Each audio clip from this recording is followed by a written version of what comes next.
नमस्ते, आदाब, अस्सलाम वालेकुम। मैं सादिक हुसैन एकता सेवा फाउंडेशन की तरफ से आप सबको इंडिपेंडेंस डे की बहुत बहुत शुभकामना देता हूँ। दोस्तों, हमारे मुल्क को आजाद होकर 73 साल हो गए। हम बड़ी आसानी से एक दूसरे को देश की आजादी की मुबारकबाद देते हैं। हर गली हर जगह हमारे देश का परचम लहराता है, मगर इस बात को कभी हमने सोचा कि ये आजादी हमें किस तरह मिली। ये आजादी इतनी आसानी से नहीं मिली। इसके लिए बहुत बहुत कुर्बानियां देना पड़ी, बहुत बहुत बड़े बलिदान देना पड़े। ना जाने कितनी माओ ने अपने बच्चों को कुर्बान किया, ना जाने कितनी बहनों ने अपने भाइयों को कुर्बानी दी। हम बहुत ही खुशनसीब लोग हैं कि हमने आजाद हिंदुस्तान में जन्म लिया। आजाद हवाओं में हम सांस लेते हैं, आजाद धरती में हम चलते हैं। मगर मेरे भाई, ठंडे दिल से कभी अपने दिल पे हाथ रख के बैठो और अपनी अंतरात्मा से, अपने जमीर से पूछो, क्योंकि इंसान अपनी जबान से सच्चाई नहीं बोले, आंखों से सच नहीं बोले, मगर उसके अंतरात्मा, उसका जो दिल होता है वो कभी झूठ नहीं बोलता। क्या इस आजादी का हमने हक अदा कर दिया? हमारे देश के लिए क्या क्या तकलीफें हमारे बुजुर्गों ने उठाई, कितनी शहादतें दी है। ना जाने कितने दिन काला पानी के अंदर एक छोटे से कमरे में, 10 बाय 10 के कमरे में, वहीं वो टॉयलेट भी करते थे, बाथरूम भी करते थे, जंजीरों में जकड़े हुए रहते थे। तब कहीं जाके आजादी हमें मिली। लाला लाजपत राय, महात्मा गांधी, सुभाष चंद्र बोस, सरदार वल्लभ भाई पटेल, पंडित जवाहरलाल नेहरू, मौलाना अशफाक अली खान, मौलाना अबुल कलाम आजाद, खान अब्दुल गफ्फार खान, और ना जाने ऐसे अनगिनत कितने नाम। ये वो उन लोगों के नाम हैं जिन्हें हम जानते हैं। डॉक्टर भीमराव बाबा साहब अम्बेडकर, जिन्होंने हमारे भारत का संविधान लिखा। अब इनसे पूछे हम, जाकर हम इनके बारे में देखें कि इन्होंने कितनी तकलीफ उठाई, कितनी परेशानी उठाई हमारी आजादी पाने के लिए।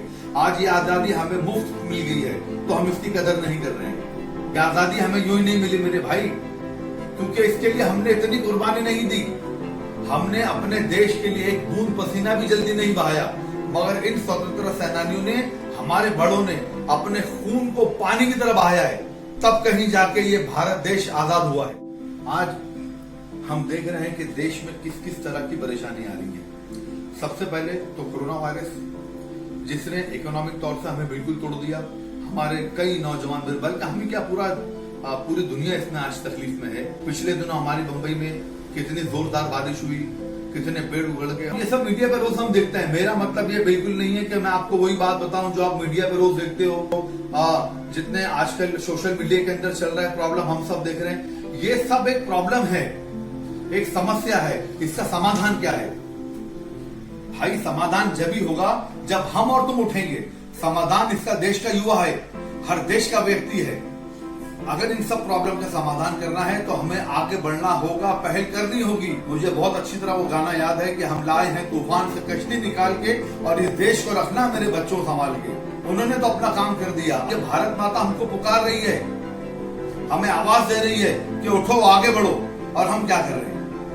ये हाथ पे हाथ रखने के बैठने का वक्त नहीं है। मोहब्बतें बनाओ, आपस में नफरतों को खत्म करो, सब एक हो जाओ। जिस तरह से पानी का कतरा कतरा मिलके एक दरिया का रूप ले लेता है, दरिया समंदर में चला जाता है, जिस तरह से जमीन का एक एक राई का बराबर दाना दाना मिलके पर्वत बन जाता है, एक एक छोटा तारा मिलके आकाश के ऊपर छा जाता है, इसी तरह से मेरे देश का हर आदमी एक कड़ी है जो एक दूसरे से जुड़ा है, एक जंजीर है। आप एक छोटा सा एग्जांपल आप ये ले लीजिए कि अगर किसी इंसान के शरीर में कोई तकलीफ हो जाए, मान लीजिए उसको किडनी का प्रॉब्लम हो जाए, या हार्ट का प्रॉब्लम हो जाए, या उसको लंग्स का प्रॉब्लम हो जाए, तो हम ये नहीं कह सकते कि उसका शरीर बिल्कुल स्वस्थ है, नहीं, वो बीमारी कहलाएगा। इसी तरह से हमारे देश के जितने देशवासी हैं, हिंदू, मुस्लिम, सिख, ईसाई, पारसी, जैन, बौद्ध, जितने हमारे भाई बहन हैं, ये सब हमारे देश का एक विभिन्न अंग है, ये हमारे देश का हिस्सा है।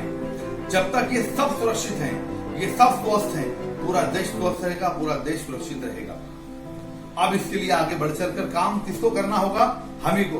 बड़ा खुशनसीब हूँ अल्हम्दुलिल्लाह कि मैं हिंदुस्तानी हूँ, और मैं गर्व से कहता हूँ कि मेरा देश जवान और किसान का है। हम चाहें तो दुनिया का इतिहास बना भी सकते हैं। अब हम सब खुद करेंगे। अगर कहीं पे मान लीजिए कोई कूड़ा करकट पड़ा हुआ है, तो हमारा काम हम उसे उठा के साइड में कर दें, ये भी एक देश की सेवा है। कोई बूढ़ा आदमी है, कोई बूढ़ी औरत है, कोई बीमार है, अगर हम कुछ भी हेल्प कर सकते हैं ये भी देशभक्ति है। 24 घंटे से मेरे भाई थोड़ा सा वक्त अपने देश के लिए निकालो। ये ओल्ड एज आश्रम जो है, जिन्हें वृद्धाश्रम कहा जाता है, जिस देश के अंदर अतिथि देवो भव, जहां मेहमान को भगवान का रुतबा दिया जाए, वहां बुजुर्गों के लिए ओल्ड आश्रम, वृद्धाश्रम, क्या ये सही है? इस आजादी के अवसर पर मैं आप सब लोगों से हाथ जोड़कर निवेदन करूंगा, प्रार्थना करूंगा कि सबसे पहले अपने बड़ों का आदर सम्मान करें, अपने छोटों से प्यार करें, अपने देश की छोटी से छोटी सी बात को बहुत बारीकी से देखें, अपने गली मोहल्ले को साफ रखें, अपने घर को साफ रखें, अपने वातावरण को साफ रखें, अपनी सरकार के साथ मिलें, अपनी सरकार का हाथ मजबूत करें। एक बात और मैं कोट करना चाहूंगा, बाबा साहब भीमराव अम्बेडकर जी कहते हैं कि वो समाज जब तक तरक्की नहीं कर सकता जब तक वो अपना इतिहास ना याद रखे। हमें अपने देश के लिए अपनी जान तक बेबाक बनाए, हम अपने जान को, हम अपने माँ बाप को, अपने बहन भाइयों को, हर चीज को अपने देश को कुर्बान करेंगे। मेरे पीछे तिरंगा है, ये तिरंगा तिरंगा नहीं है, ये तिरंगा हमारी जान है, हमारी शान है। इसी के साथ मैं आपको कबीरदास जी का एक दोहा सुनाऊंगा कि उठ जाग मुसाफिर भोर बही, अब रैन कहाँ जो सोवत है, जो सोवत है वो खोवत है, जो जागत है वो पावत है। कि मजहब नहीं सिखाता आपस में बैर रखना, हिंदी है हम वतन है हिंदुस्तान हमारा। कुछ बात है कि हस्ती मिटती नहीं हमारी, सदियों से रहा है दुश्मन दमा हमारा। अल्लाह मेरे मुल्क को हमेशा शाद आबाद रखे, सलामत रखे।